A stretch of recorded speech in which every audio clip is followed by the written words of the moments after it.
இத வித்துட்டாங்கன்னு சொல்றாங்க. அத எல்லா பேப்பர்லயும் வந்துருச்சு.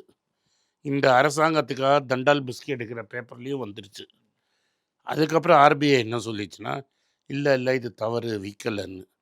அப்ப டேட்டா குடுக்கணும். உங்கள்ட்ட எவ்வளோ தங்கம் இருக்குன்னு. அவங்க என்ன சொல்லியிருக்காங்கன்னா, வித்திருக்கக்கூடும் அப்படி. வித்தாங்கன்னு வித்திருக்கக்கூடும்னு. ஆர்பிஐ குடுத்த டேட்டா சரியில்ல.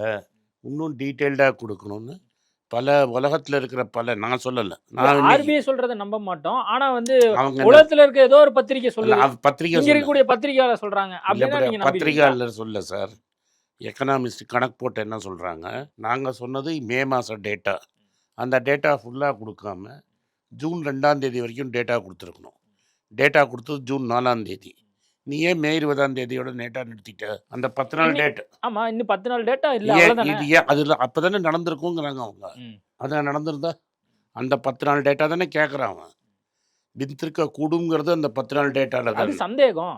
சந்தேகமான நீ தானே நான் இப்ப வந்து சீசர்ஸ் பை சார், ஃபர்ஸ்ட் இது இந்தியாவுல 130 கோடி பேர் இருக்காங்க சார். சார் இருக்குது. 130 கோடி கேட்டு நீங்க ஒரு விஷயத்த கேட்டீங்கன்னா, ஒவ்வொருத்தன் ஒவ்வொன்னு அப்ப சொல்லுவான் சார் சார். நான் என்ன கேட்குறேன், நீ வந்து எங்க நகைய நீ வச்சிருக்கன்னு குடுத்துருக்கோம். ஆர்பிஐயோட கவர்னர் சொத்து கிடையாது. எங்க சொத்து அது. இந்திய மக்களோட சொத்து. அந்த சொத்த நீ வித்தியான்னு ஒருத்தன் கேட்குறான். 31ஆம் தேதி வரைக்கும் கணக்கு குடுக்கறது தான் நியாயம். ஒருத்தன் வந்து 2ஆம் தேதி கணக்கு கேட்குறான். நான் 20ஆம் தேதி வரைக்கும் கணக்கு குடுத்தா ஒரு சந்தேகம் வரும். அந்த சந்தேகம் வந்திருக்கு.